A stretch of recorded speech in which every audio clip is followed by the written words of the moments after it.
Relative. This is a podcast hosted by me. I'm Eve Sturgis, and I want everyone to know about the worldwide phenomenon happening right now called, I don't know because it's so far unnamed, but it's the phenomenon of DNA discoveries, of misattributed parentage, of, okay, so let me just tell you what happened. Science and technology have advanced so much that now we can spit into a plastic tube and mail it to a place, and within a few weeks, our DNA is traced and organized so much that we can learn not only what part of the world we come from, but from whom we come from. And that seemed well and good and fun until tons and tons of people started uncovering all their family secrets. Most of these people find out through recreational DNA tests like 23andMe and Ancestry, but it's happening all over the place in all sorts of ways, more and more. I, for example, found out from a phone call. So that's what this podcast is about. It's about all the things a person might discover when they do a DNA test. It happened to me, it could happen to you, and even if you don't know it, it's definitely happening to the people around you and in your circle of friends. In fact, I just had a friend reach out to me, totally freaking out. It didn't happen to him directly, but I mean, very close to him. And someone managed to figure out who he was related to, use social media to reach out to him. They wanted information about his close relative, which suggested all sorts of family secrets, like an affair and secret children. And I can't get more into it because I want to protect the details, because I want to protect my friend. But it was so interesting, y'all, to go through it with him in real time. He was texting me his thoughts and concerns, and it was a fascinating exercise for me to witness and try to understand like someone's anxiety about all the things that could happen if this box was opened. Maybe the person just wanted medical history. Maybe the situation will blow up people's whole lives. It's hard to tell. You never know. I did convince my friend to at least message the person back, so I felt like I did all I could do. Like, I'm making this podcast and he listens to that, and he was talking with me directly while it was happening. So if those two things, like, that's all I can do. You know what I mean? So one person who understands this better than anyone, or who has written about it in a way that is connected with people more than anyone, is Dani Shapiro, author of the memoir Inheritance. Dani Shapiro is my guest today. I couldn't be more thrilled to have her, or stunned that she agreed to meet with me. I have been a fan of Dani Shapiro's writing for a long time now. She's written many memoirs about different phases of her life. She's wildly popular among women. She writes a lot about relationships with her parents, her husband, her love life, her son. She's already a very established writer. She has fiction books out there. And then it happened to her. She did a recreational DNA test and discovered all sorts of things, which sent her on a journey that is becoming very familiar to more and more NPEs. I don't want to tell her story too much because really you should just go read the book. It's a fantastic representation of the emotional experience of a DNA discovery. For a lot of people, this book is immensely important for their own healing and understanding. She has a wonderful way of describing things in a way that people feel seen and realize they aren't alone, and their existential crisis is in fact totally appropriate to the situation. So I sent her an email and she said we could talk. And that's what happened. I couldn't believe it. And even though I was there for it, I can't really believe it happened. And she was so gracious with her time. Take a listen. This is Everything's Relative. I'm Eve Sturgis. I felt such a sense of responsibility because it felt like it was my story, and I'm a writer and I had to write it. So yeah. You just answered all my questions, so we don't have to do any more interviewing.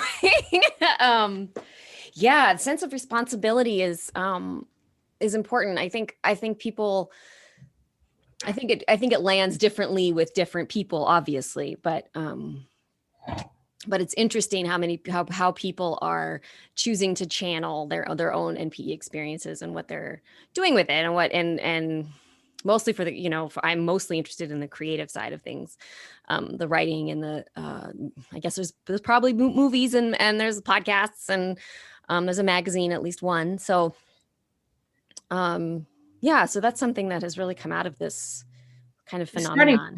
More and more. I mean, we can talk about that. I mean, it's nature abhors a vacuum. And 4 years ago, when I made my discovery 2016, so like going on like 4.5 years ago, there was like very, very, very little. And now, I mean, a high school friend of mine wrote to me yesterday saying that a friend of hers just made this discovery. And is there anywhere that I could point her to? And I was able to point her to Brianne Fitzpatrick, who has Watershed DNA and who has all these resources. And, there's therapists who are specializing in this now. That did not exist. Right. So, and that's no time at all. Imagine what it's going to be like in another 4 years. Right. It's great. Yeah. It has moved very quickly. Very, very quickly. And so I'm going to back up just a little bit and make sure everybody knows I'm talking to Dani Shapiro. Oh, I didn't even realize we were recording it. Well, I started recording it, we were sort of in the middle of talking, and and this is always how it goes on my show. It's always a little bit scrambled. So I'm talking to Dani Shapiro. I'm here with her today. She's the author of the book Inheritance, which is what I describe as a very hot book in the NPE community, DNA discovery world. She is a writer of many books, many fiction books, and a series of memoirs that a lot of people are familiar with. And then she stumbled into her own DNA discovery the way that so many of us do, through a mail-in recreational DNA kit. And she wrote about it. And I think almost everybody probably that's listening to this has read her book.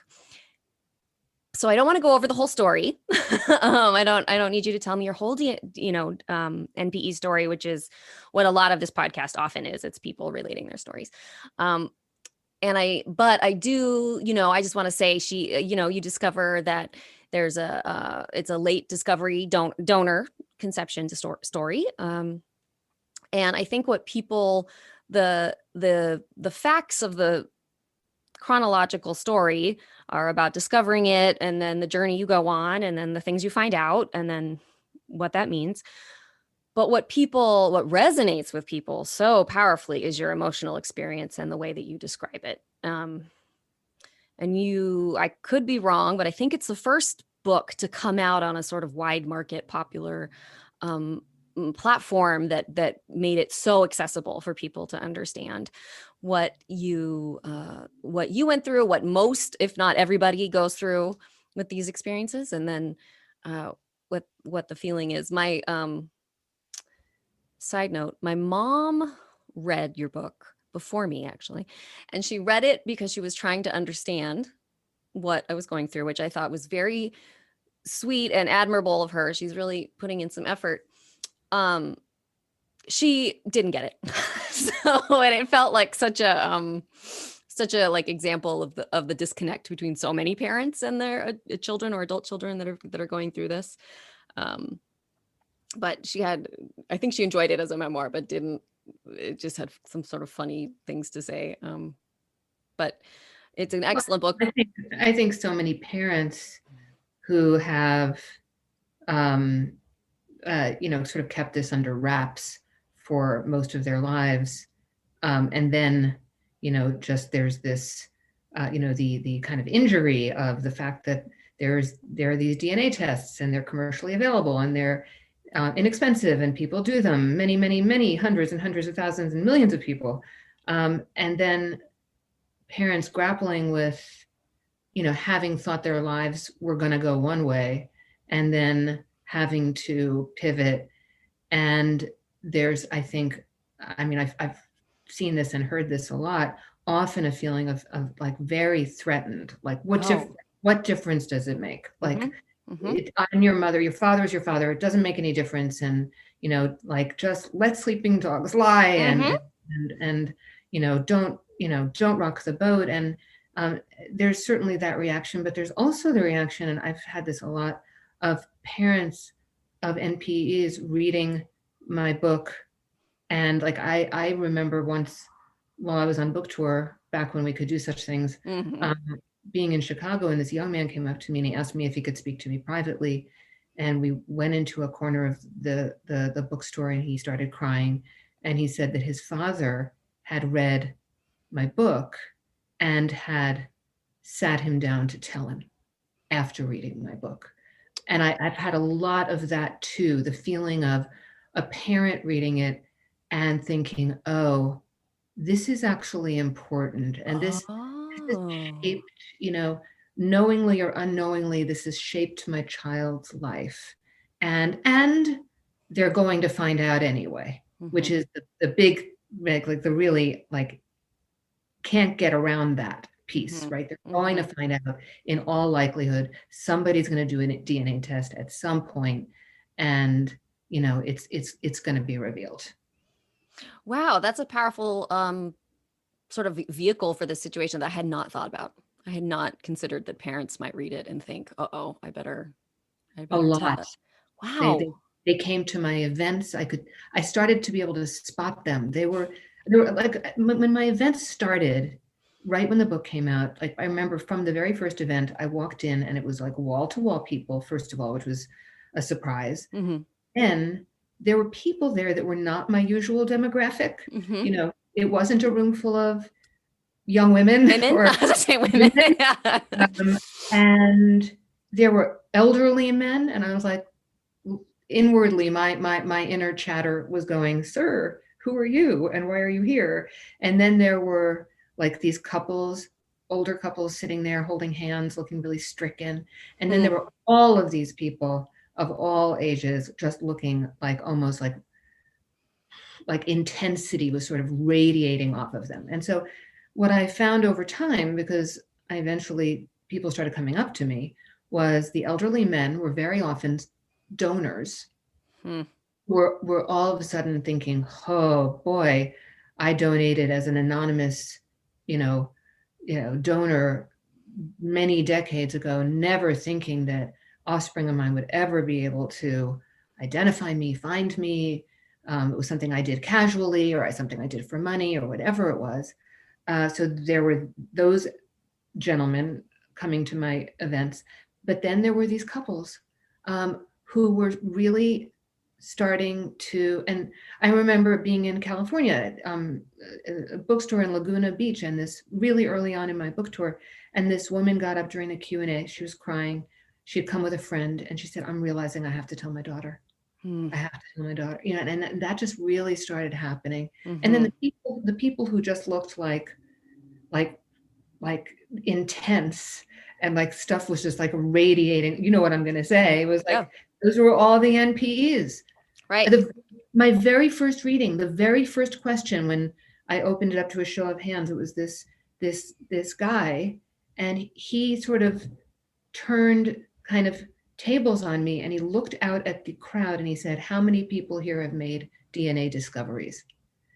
And all these hands went up. And I was like, whoa.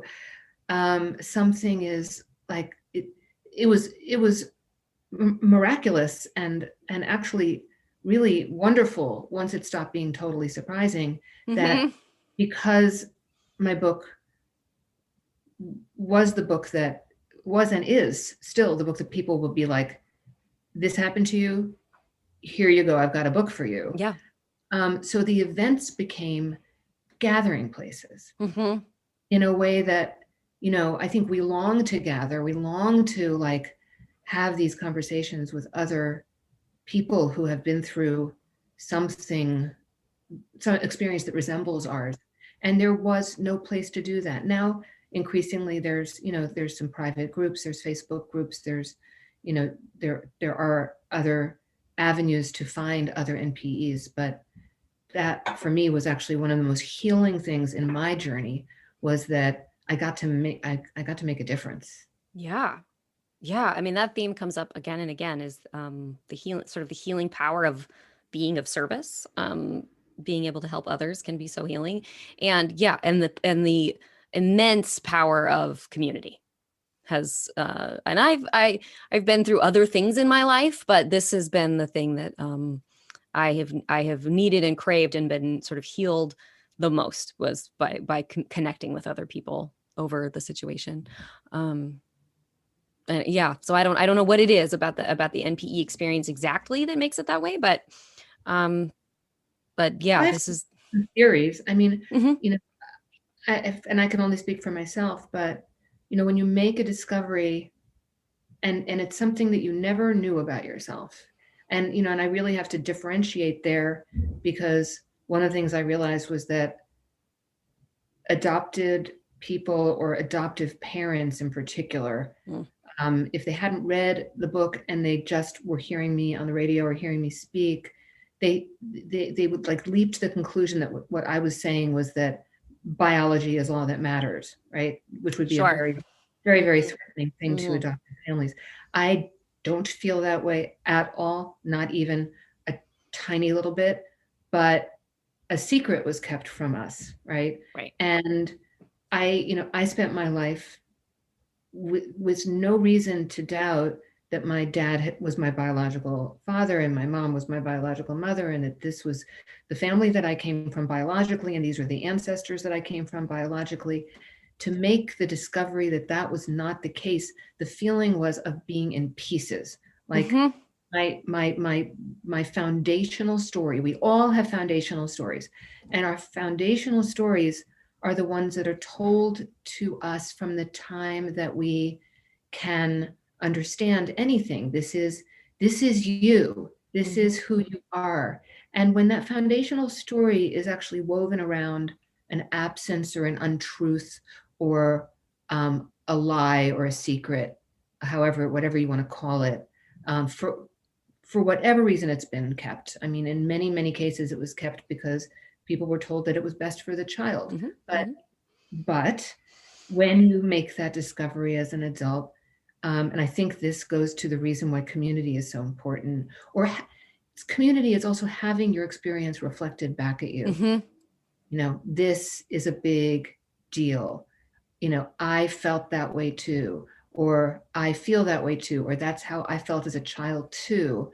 There's so much emotionally that NPEs share, even if the experiences differ wildly. There's something, I've heard so many people say, I grew up feeling like something didn't quite fit in about me. I grew up feeling like I didn't quite belong, but that didn't make any sense because of course I belonged. So I had that feeling that I didn't. So I felt like something was wrong with me. I felt defective. I felt other. And I don't think I've had a conversation with a single NPE where that was not a shared experience. And so that's huge, to be able to begin to put those pieces back together and go, oh, I was feeling that way because this was the ground beneath me that I didn't know. This was the air that I was breathing that I didn't know. Yeah. Well, yeah, and I think you're absolutely right. It's from one kind of isolation, feeling like you don't fit in, which is incredibly isolating, to then the MPE experience, which is incredibly isolating as it happens, to then discovering that you're not isolated at all, but you have this connection with all these people. So yeah, to go from isolation to community is a part of it for sure. Absolutely. Well, and when people contact me, it's the book created a situation where I could not write back in kind, like long, right. But what I would do, and I on my website, I have a place where people can find other resources, but also if I was ever encountering someone who was saying, I just discovered this and my world is in pieces, the thing I found myself saying again and again is, you are so far from alone. Hundreds of thousands of people are making these discoveries. I heard a statistic recently that probably only about a third of the people who are NPEs know it yet. And there are millions. So think, just like, yeah, it's going to, there's going to be a point, I think of this time that we're living through, it's actually incredibly fascinating that we're living through it, right? It's a sliver in time. It's the people who were not told, and that still exists. People are still having babies and not They're still doing it. That's yeah. That is actually the only thing that makes me mad. I'm not mad at my parents. I'm not mad at your mother. I'm not mad at people. Plugging in my computer. Keep talking. Yes. People who made their families at a time when it was conventional wisdom that this is how you did it. Yeah.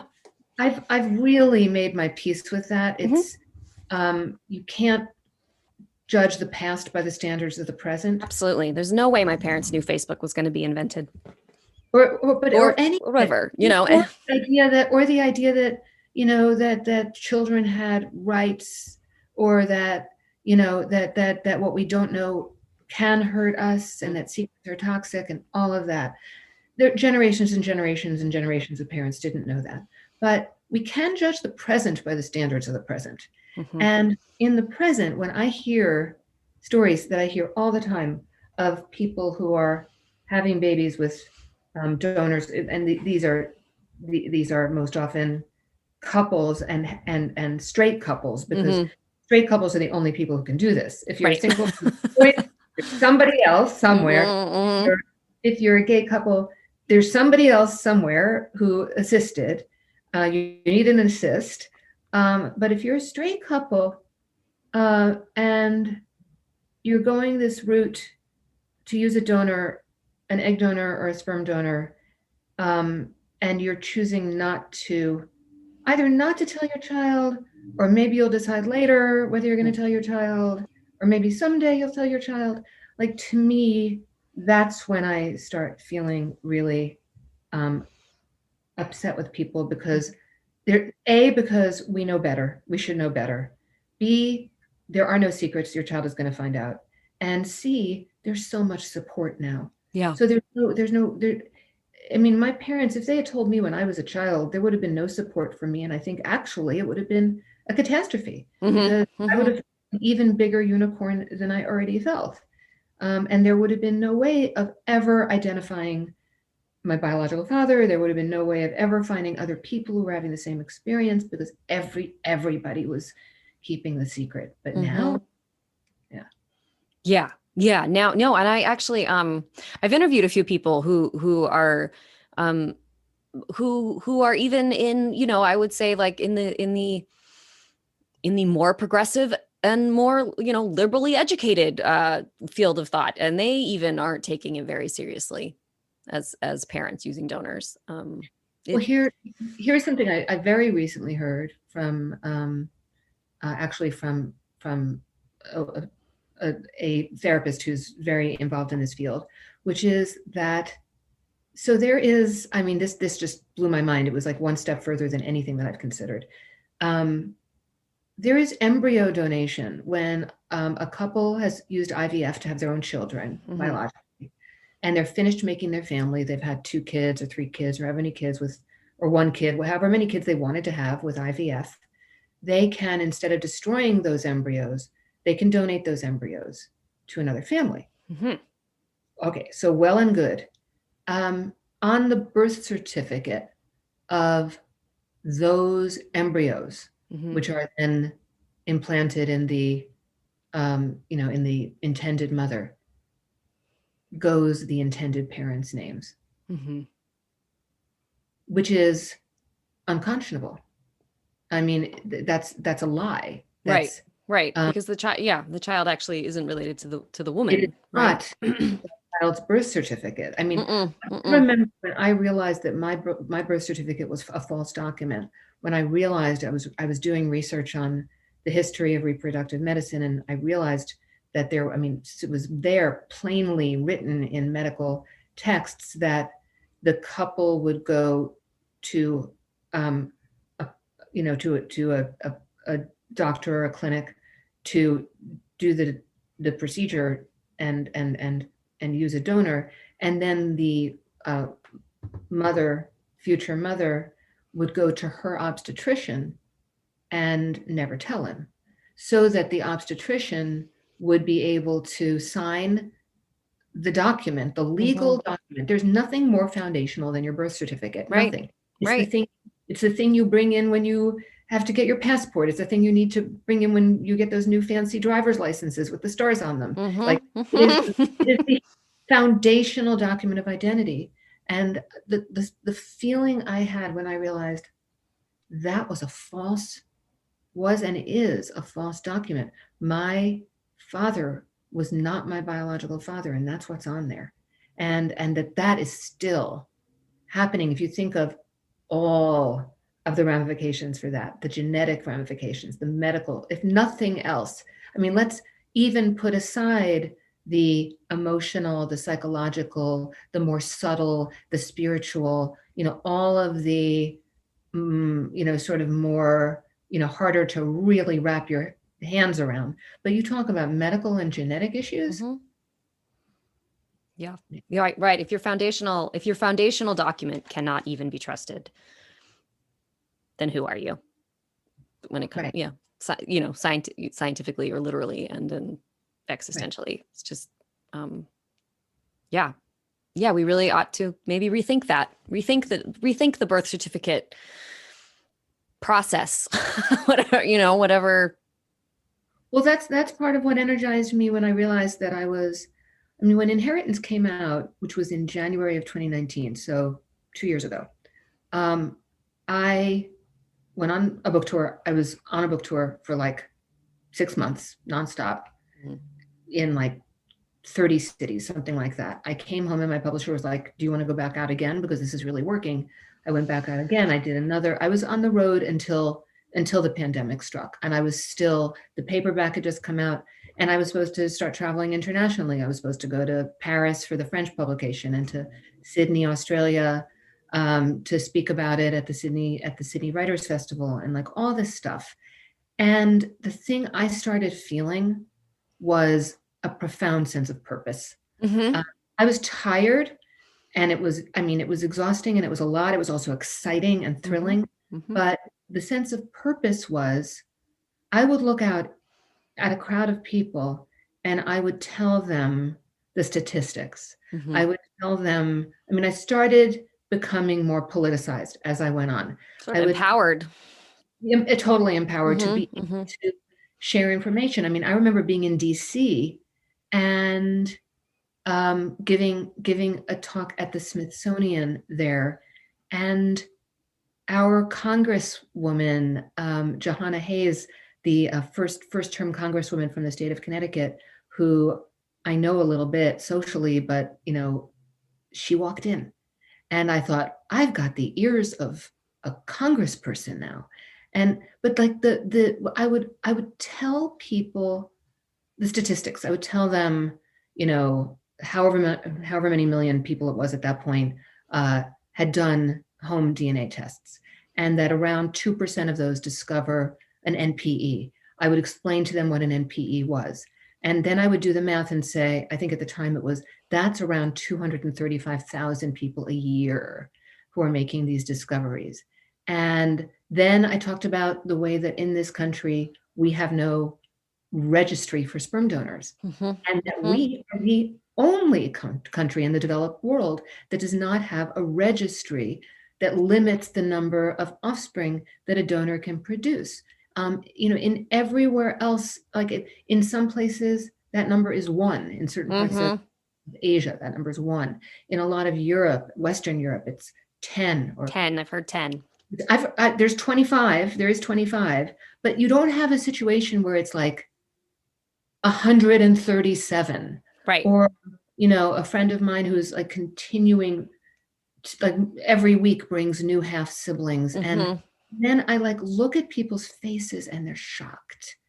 Their jaws were just dropping. And I felt like, I'm actually, if I can activate people to think about this, like every once in a while, somebody, especially in Washington, D.C., somebody would say to me, well, what are you going to do about it? And I was like, this is what I'm going to do about it. Yeah. I'm going to continue to tirelessly travel the world and tell people what's going on, because I'm a writer and I wrote this book, and that's what I can do. Like that, those are my tools, and that's my toolbox, and that's how I can try to make a difference. Yeah, absolutely. I didn't know how much I didn't know. until this experience and then meeting everybody else and starting to dig into all of this. I had no idea. It never occurred to me. And I think it's probably a part of the sort of long, winding, complicated, layered history that we have with sex. And that if we're talking about fertility is talking about sex. And so we don't talk about it. So now nobody knows about sperm banks because that's about masturbation. Like it's all shame. It's shame. Mm-hmm. It's underneath all of it is shame. You know, I mean, my biological father is a elegant, erudite man, and he's lovely. And we will never have a simple relationship Mm-hmm. because I am the result of his having masturbated into a, you know, into whatever. A cup. Yeah, which is what they always say is a cup. Yeah. Who knows? And because of that, Mm-hmm. there's a kind of, there will always be a little bit of an awkwardness or an unease, even though we have a really lovely friendship. Mm-hmm. It's, you know, and the people who kept these secrets, they kept them because infertility was shameful. Male infertility was super duper shameful. It was so shameful that around the time that I was conceived, it literally didn't exist. No doctor would test for it. The institute where my parents went was run by a scientist who was roundly disliked. Right. He was like the rogue. He was the rogue guy. Right? He was like, he just wasn't, I don't think he was very likable. I mean, people just didn't like him. But part of why the medical community didn't like him was A, he wasn't a doctor. He wasn't a medical doctor. He was a scientist. But B, he studied male infertility, which was the easiest thing in the world to study. All you had to do was look at the sperm under a microscope. Right. It's so amazing it took that long. And they would sooner do invasive tests on women to figure out what the problem was than just simply look at the sperm. Of course. Yeah, it's amazing. So we have to start talking about all of this if we're going to talk about the rights and the birth certificates and the laws and the science of genetics and who we are. It includes sex and sperm and wombs and vaginas. Like all that stuff is in there, and those are incredibly uncomfortable things as a whole for our. Especially if part of what's going on is something about that doesn't work. Right. If there's a flaw in the suggestion of a flaw. Yeah. Right. Yeah. So I actually reached out to a few of my NPE communities and asked them if there were any questions they wanted to ask you. I hope that's okay with you. That hadn't been asked yet, because I know that you do a lot of talks about this book, and you've already said you've gone on multiple tours. And I was trying to think of things that would offer something different. So I wrote a couple down. So I thought that we would, I wrote them all down. I thought we could do those questions, and that would be a sort of a fun way to talk about it and sort of close up our time together. Yeah. All right. So these are the questions. I wrote them down in no particular order. And some of them I bet you have been asked, but that's okay. These are what people were curious about. How would you have handled things differently if your parents were alive at the time of your discovery? I think so many things would have been different. It's interesting. There's a movie in the works of inheritance, and my husband, who's a screenwriter and a director, actually ended up writing the most recent draft of the screenplay. And in the screenplay, my mother's alive. Because it's a lot more dramatic, right? That's about story, right? But what was really interesting about that is it allowed for the opportunity of thinking, how would my mother have reacted? I'm pretty sure, I'll never know, but I'm pretty sure that my mother would have been of the root of that didn't happen. Because she was of the generation that was so completely, what's the word? Great efforts were taken to make couples who came in at that time and used a donor to basically kind of either forget that it ever happened or think maybe it didn't happen, Right. by mixing sperm, by confused artificial insemination, by telling here's something that I found out after I finished Inheritance. The woman, once successfully pregnant, would often be told, wonderful news, your blood work shows that you're pregnant, but the levels show that you must have already been pregnant when you got here. So, oh yeah, like, Well, I haven't heard that one. yeah, it was, I mean, really, it was done in a protective Sure. way, allowing this couple to feel like this baby was biologically theirs, but boy, would it fuck with your head. So confusing. So confusing. So I believe that if my mother had been alive, that would have probably been a dead end. Too much for her. Yeah. That I think that she had largely convinced herself that I was my father's biological child. And I think if my father had been alive, it would have been a very painful conversation. And I don't know that is a conversation I even would have had with him. I might not have. One thing I'm sure of is that if my father had been alive, I wouldn't have written Inheritance. I would have felt that he so desperately wanted this to be a secret that he took to the grave with him, that I would have waited. I might have written it after he was gone, but I wouldn't have written it while he was living. And I also think that the mystery, so much of the mystery for me, part of it was who's my biological father, but I solved that incredibly quickly. So the mystery that was the deeper one that kind of consumed me was, what did my parents know? How much did they know? Did they raise me kind of with a consciousness about this?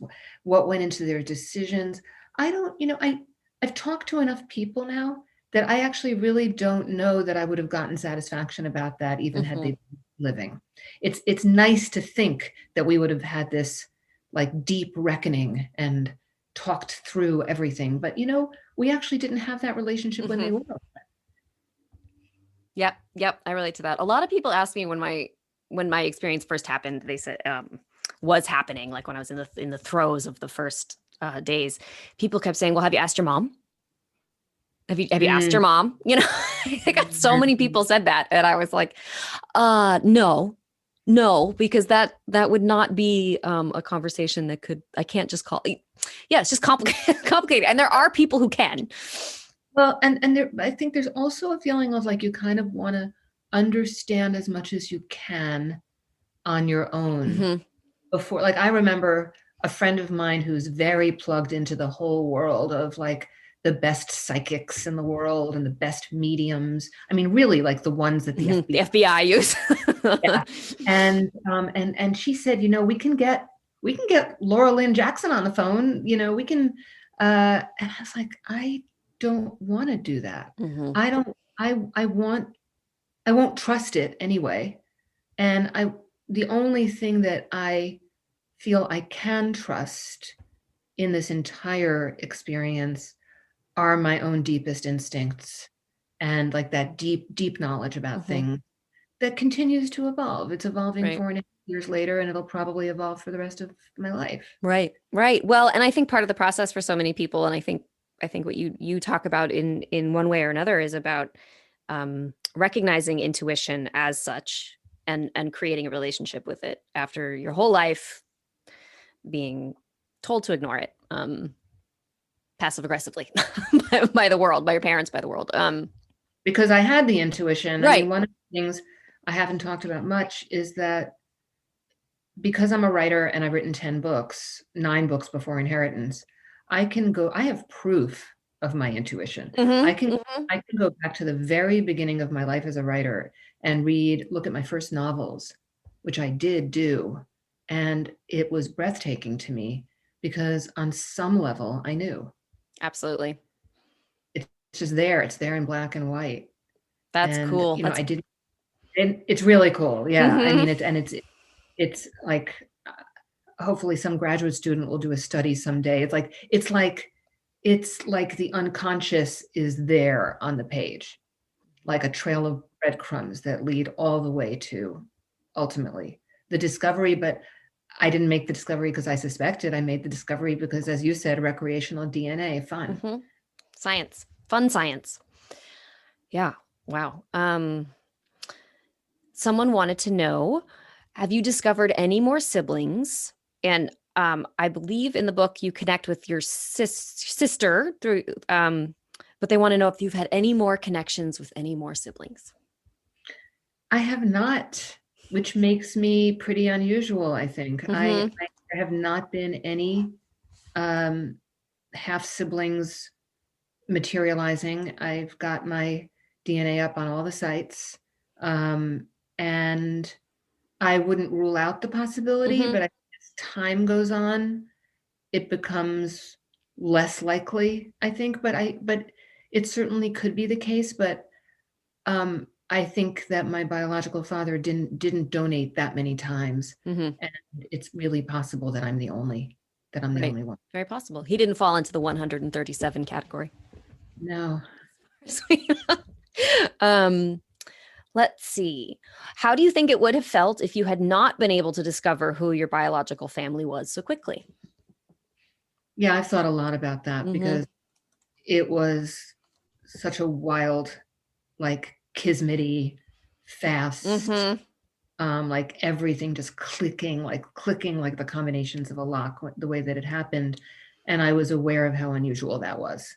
And that I had exactly the right number of clues to be able to put it all together. And if any one of those clues had not been there, if the first cousin had not been on my ancestry.com page, if my mother had not mentioned the word institute and Philadelphia, if I had not, right, like that conversation, which, by the way, I mean, people will sometimes ask, do you think your mother was trying to tell you something back then?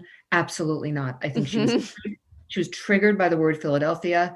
Like it just came up out of left field, when somebody said, I've come from Philadelphia, and out of her mouth just came, my daughter was conceived in Philadelphia. And the minute she said it, I'm sure she would have loved to just like stuff those words right back in.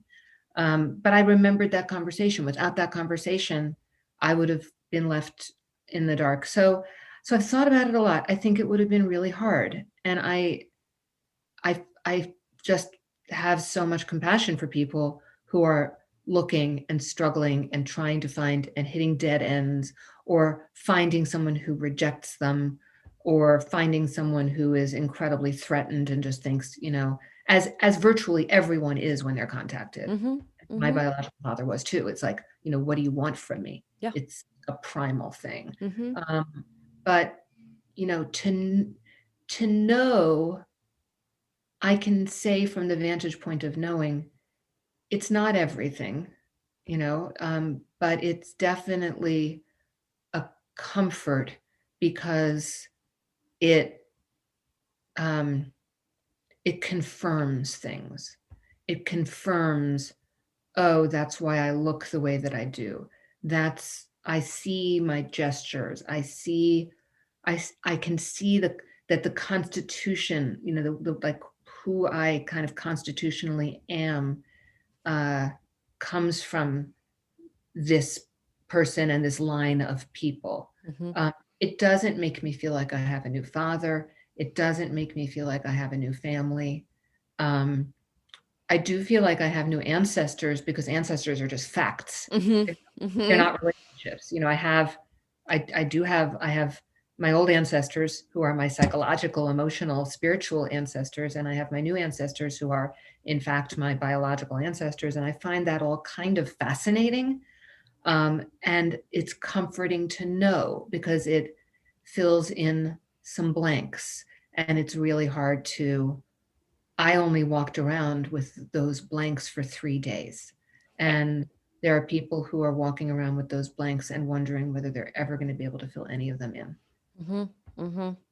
Yeah, the unknown is so hard to grapple with. One woman does not have a question, as I'm sure you're familiar with that in the Q&A world. She wanted to tell you that she was at your book signing for Inheritance on a whim, and then 1 week later, her results came in, and she discovered she was an NP. Isn't that crazy? It's crazy. I bet that happens all the time. It's not the first time I've heard it. But it's because of the sheer numbers of Mm-hmm. people that this Mm-hmm. is happening to. I mean, we're reaching a point where it may not be the NPE experience, but the DNA surprise experience is touching almost everyone. It feels like everyone. Mm-hmm. It might be by a couple of degrees of separation, but it is touching everyone. Everyone has a story now, even if it's a story of, my friend so and so, or my old boyfriend or whatever. It's just wild. Mm-hmm. Yeah, it does. It seems I haven't yet, and I talk about this a lot, but I have yet to tell my story within a group of some, whatever, wherever it is, and not have one person within the group say, "Oh, that happened." Yeah, to me, to my brother, to my cousin, to my bartender, to my, somebody knows somebody. Yeah. Absolutely. And to go back to the thing we were talking about like this sliver of time that we're in, I think, because I kind of went off track there and started talking about my rage at people who don't disclose. There will be a point, probably within our lifetimes, where this will be over. Mm-hmm. It will be Mm-hmm. like we are living in this like wave that hasn't crested yet, but it's a big, powerful wave of this combination of secrecy, shame, DNA becoming easily accessible, the unintended consequences of people being able to, find out all this stuff. And a few generations from now, it won't be done anymore. Like Right. people, the psychology and the science will have caught up with each other. Mm-hmm.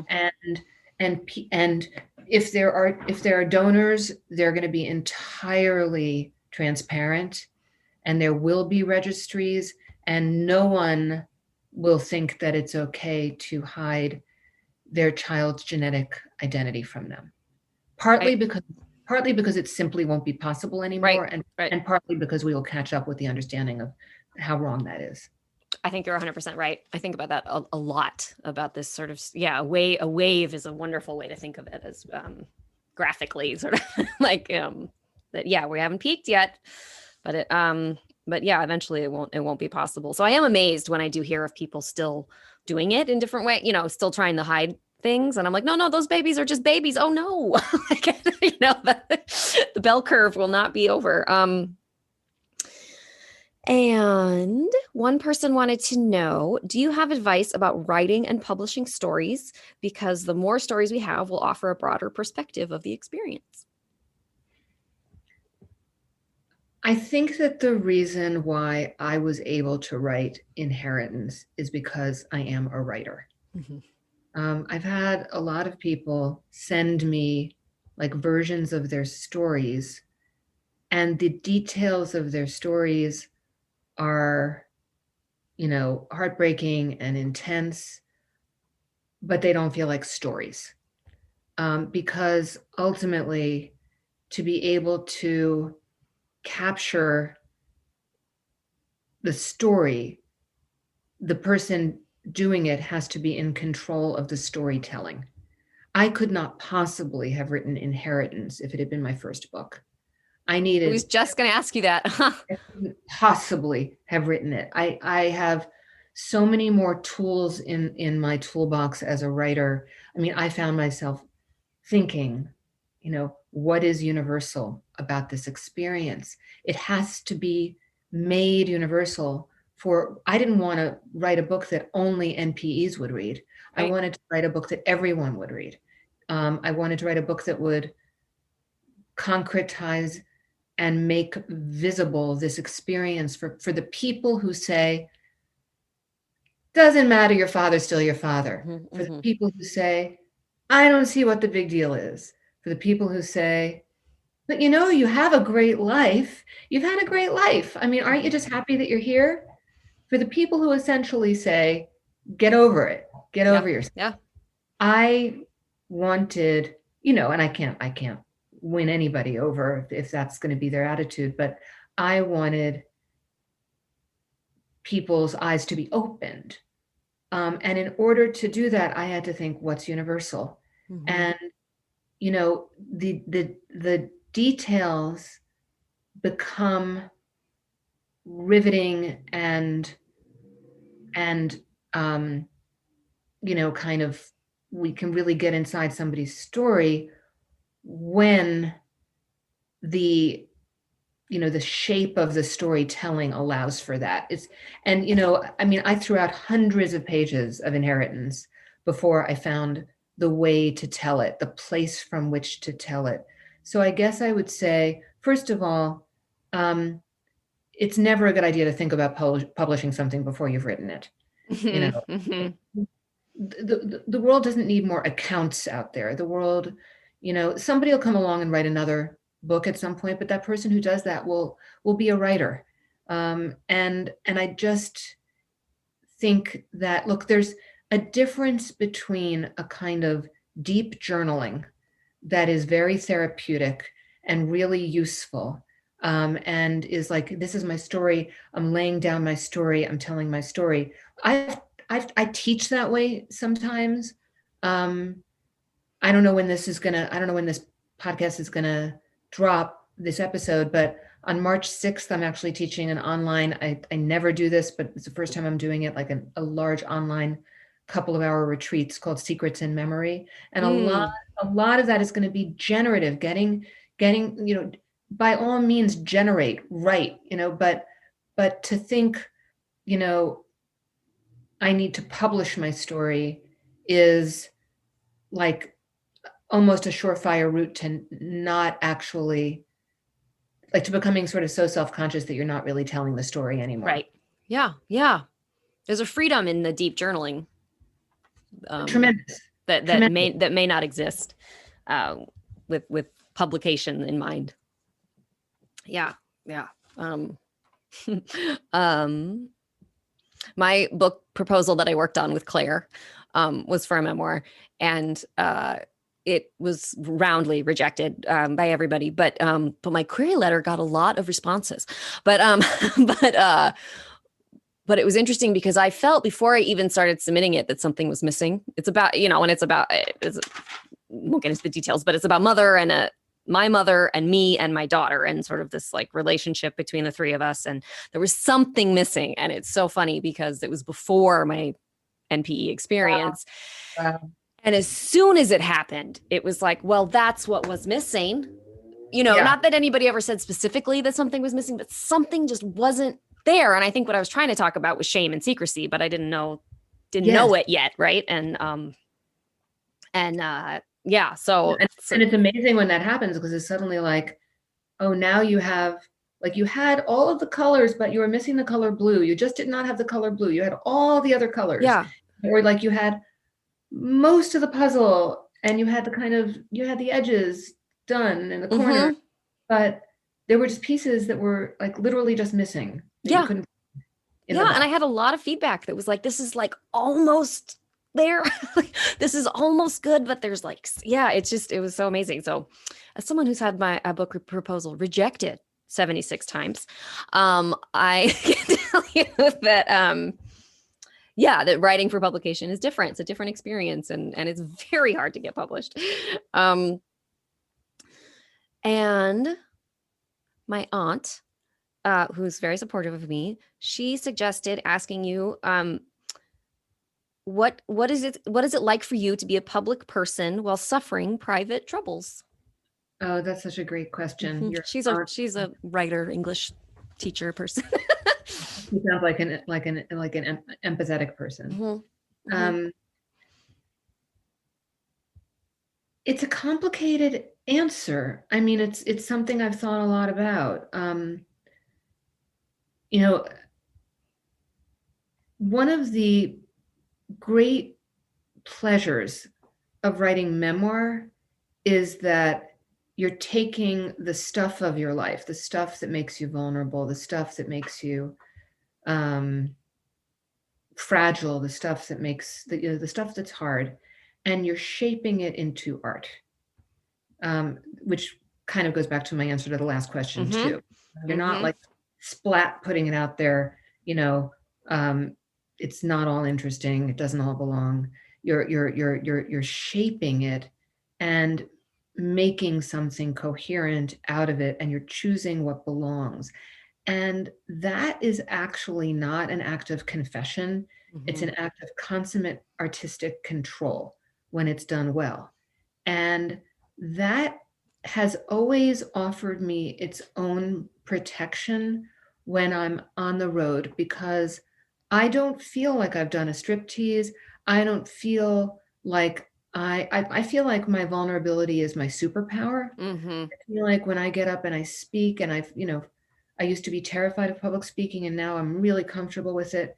And that was like its own journey. And I didn't do like Toastmasters. I didn't do anything. I just learned that the more honest I was, the more myself I was, the more I would look out onto a sea of faces and see people tearing up and crying and nodding and and empathizing. When Inheritance came out about 6 weeks later, and I was already on the road, my husband was diagnosed with a serious cancer. Mm-hmm. I remember this only from what you publicly said. Well, and I had to really think about, okay, I still had to be on the road, and we went through 7 months of his having, very serious cancer, very serious treatment, very serious surgery. And I was like in two modes that were diametrically opposed. I was with my husband and advocating for him and taking care of him and being with him and being terrified and being a caretaker, caregiver, and being a mother to my son, who was 17 years old and who was also frightened. Sure. Was he 17? No, he wasn't 17. I'm making him younger. He was 20. 19. He was 19 going on 20. Still very young. Very young, very young. And in fact, close to the age that I was when I lost my father. So there were a lot of resonances. And then I would pack my bag and I would roll my suitcase through airports, and I would put on cute clothes, and I would go to the place and I would do the thing. And for that hour, I would be fully present for my job. But I realized really early on, and this goes to your aunt's question, that I couldn't do that if I was hiding that my husband was sick. Every bone in my body did not want people to know. Every bone in my body wanted to just have this be our cross to bear. And I felt very protective of him, and I just didn't want people to know. He cared about that a lot less than I did. But that was my first, until I realized that what we were dealing with was very serious, and it was going to be impossible to do that. We were going to have to cancel things, and we were going to have to move into New York City and all sorts of things. But for me, I realized that if I got up there and was splitting myself off to do that, that I wasn't going to be okay, and that I wasn't going to do a good job either. But that I wasn't going to feel, I can't get up there and present a false self. Right. And so, that definitely presented its moments where I would be about to go on stage and somebody would grab my arm and say, "How's Michael?" And I'd be like, "Oh my God, not now. Oh my God, not now." There was that kind of thing. And I had to find little phrases and things to say that would protect me and shut down conversations when I didn't feel capable of having them. But my public self and my private self are not the same, but there's an awful lot of my true self in my public self. And that feels good to me. I don't feel like I have to protect myself. I feel like that's actually, that's my superpower. And that's what allows me to connect with other human beings, which is really all I want to do. It's what I want to do as a writer. It's what I want to do as a person. That's very moving. That's very beautiful. I really understand that. The true self in between the public and the private is the true self. So thank you for sharing that. I'll thank my aunt for the great question. She lives in Portland, if you need to know. So my last question is not a question either. It's just sort of a story. So you were my second interview today, and my first talk this morning was with a man named Fred, who we connected just in the past few days, and he had said, "Hey, I want to tell my story," and I said, "Great, I just happen to have this hour open if you want it." We jumped on, and him not knowing what my schedule was today at all, how and why would he brought up your book a number of times. It was very interesting, and it felt serendipitous for lots of reasons, and he's a big fan. So he's a big fan, but it's like, it's fan isn't really the word I want, but your book really resonated with him, and he really represented the way that your book has moved people within the NPE community in different ways. And so he wanted you to know hi. He wanted me to say hello to you for him. And he had tweeted about he had the similar experience of having a first cousin, an unknown cousin. An unknown cousin is what revealed his NPE identity to him. And what he discovered was that he wasn't that he was not Jewish or half Jewish. It's that he is half Jewish after not knowing that. And so he feels a personal connection to you through those little details, but also really loves your book. And I know he's not alone, but it was really fun to talk with him this morning. And yeah, it's a good story. It's a nice story. I love hearing that, because I mean, I think that when the book resonates with NPEs, it's because what we want is to be seen, and what we want is to be seen. It's what human beings want to be seen. Everyone wants to be seen. It's like it's our lot in life that, that's what intimacy is. That's what, it's an amazing feeling when somebody sees you. And the stranger and more idiosyncratic a situation is, and the more self-alienating.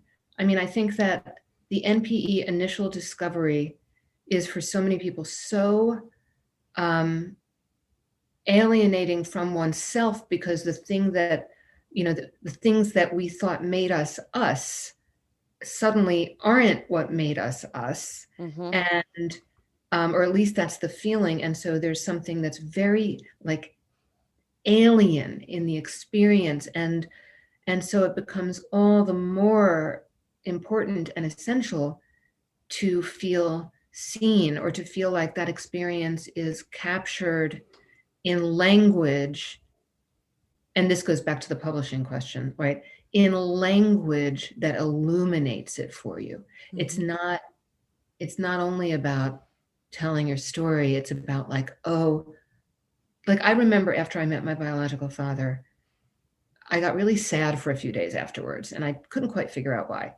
And a few days later, I was meditating early in the morning, which I do every day. And sometimes when I'm meditating, especially when I'm writing, I find myself searching for language, like what, like just trying to find the words for what the feeling is. And I was sad because I realized that this gentleman absolutely did not feel like my father to me. Like there was no feeling, my dad's been gone since I was 23 years old. I mean, he's been gone a very long time.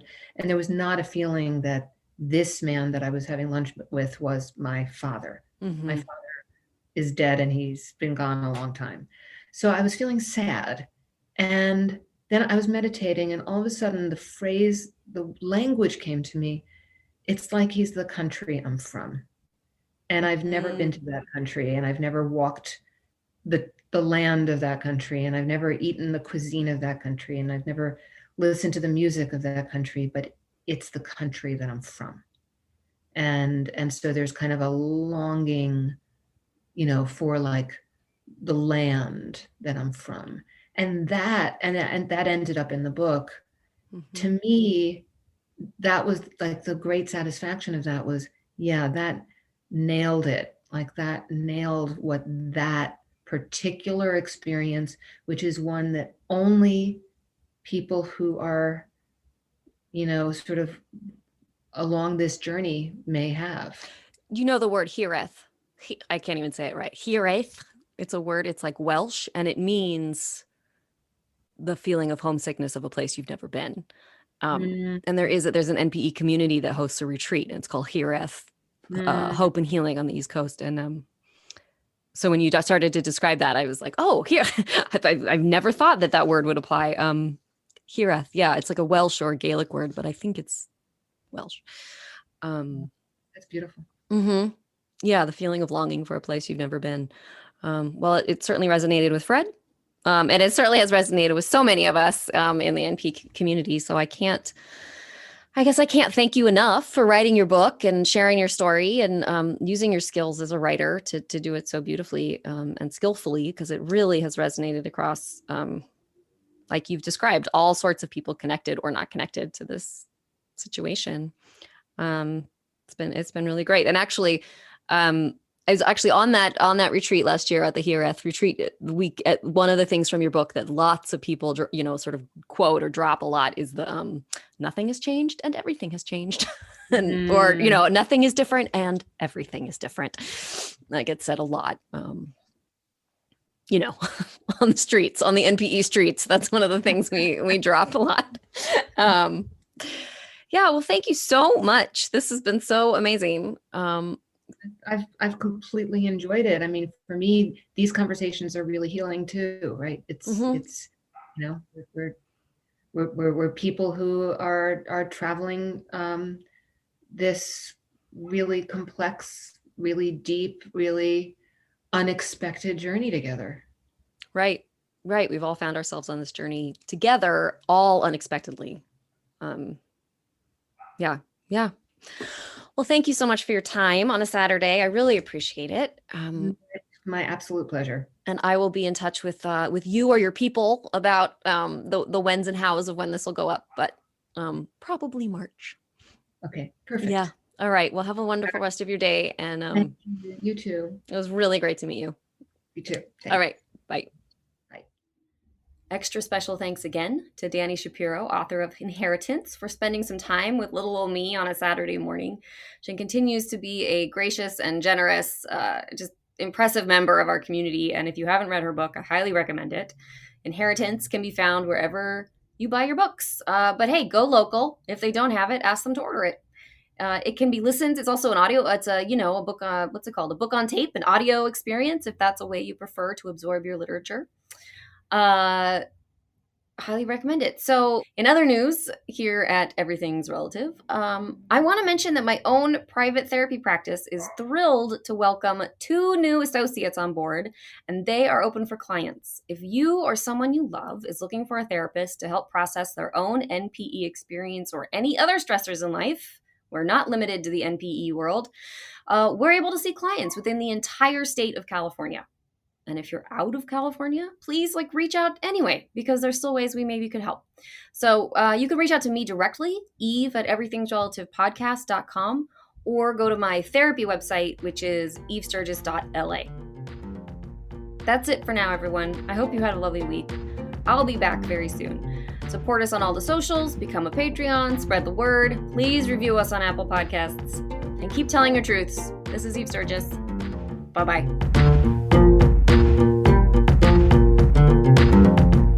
Everything's Relative with Eve Sturgis is produced by Kaylin Egan and Eve Sturgis. Eve is a licensed therapist in the state of California, but conversations on this podcast are not therapy sessions. This podcast is edited by Stephanie DeLon-Zick, the logo design is by Ivy McNally, and the music is used with permission by Goodbye the Band.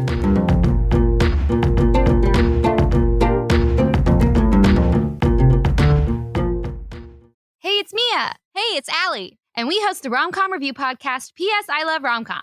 Each week, we'll have incredible guests come and discuss a new rom-com, grand gestures, meet-cutes, and of course, that elusive chemistry. Mia, what are you doing holding that giant boombox over your head? I'm hoping to win over listeners with this grand gesture. Take us back! Find a new episode every week. And subscribe on Apple Podcasts or wherever you get your podcasts. Brought to you by Campfire Media. Wow, you're still holding that boombox. Yeah, I've got great upper body strength. Thanks, CrossFit. P.S. I love rom-coms.